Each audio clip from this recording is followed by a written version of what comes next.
জীবিকার তাগিদে সুদূর সৌদি আরবে পাড়ি জমিয়েছিলেন দুই ভাই সজীব ও সুজন। অত্যন্ত ভদ্র ও পরিশ্রমী দুই ভাই অক্লান্ত পরিশ্রমের মাধ্যমে সৌদিতে গড়ে তুলেছিলেন নিজেদের ব্যবসা প্রতিষ্ঠান।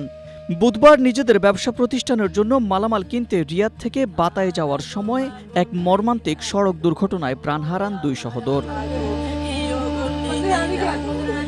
এদিকে সড়ক দুর্ঘটনায় দুই ভাইয়ের মৃত্যুর খবরে গ্রামের বাড়ি লক্ষ্মীপুরের চন্দ্রগঞ্জ ইউনিয়নের খলিফার বাড়িতে চলছে শোকের মাতম। দুই ছেলেকে হারিয়ে শোকে দিশেহারা পুরো পরিবার।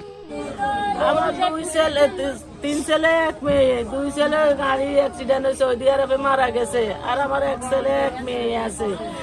সরকারের কাছে আমার এই আবেদন রইল, আমার ছেলেগুলো এখন আমার বাড়িতে আনি পৌঁছাই দেয়। দুইটা ছেলে সৌদি আরবে থাকে, একটা ছেলে গেছে দিন এখন 8 মাস, আর একটা ছেলে আগে গেছে 4 বছর হয়েছিল। এই ছুটিতে আইসা ওখানে 1 মাস 8 দিন হয়েছিল গেছিল।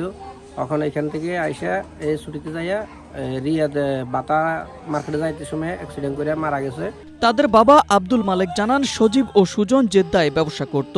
তারা দুজনেই রিয়াদ শহরে ব্যবসায়িক মালামাল কিনতে যায়। ওই মালামাল নিয়ে ফেরার পথে তাদের বহনকারী গাড়িটিকে বিপরীত দিক থেকে আসা একটি গাড়ি সজোরে ধাক্কা দিলে ঘটনাস্থলেই তারা মারা যায়।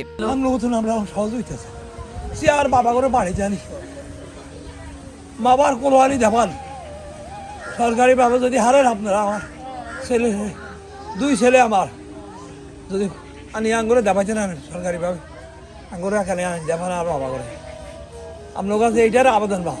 নিহত দুই ভাইয়ের মরদেহ দ্রুত দেশে ফিরিয়ে এনে নিজ গ্রামের পারিবারিক কবরস্থানে দাফনের ব্যবস্থা করতে সরকারের সংশ্লিষ্ট কর্তৃপক্ষ ও বাংলাদেশ দূতাবাসের জরুরি সহযোগিতা কামনা করছেন পরিবারের সদস্যরা। Desk report, Asia post.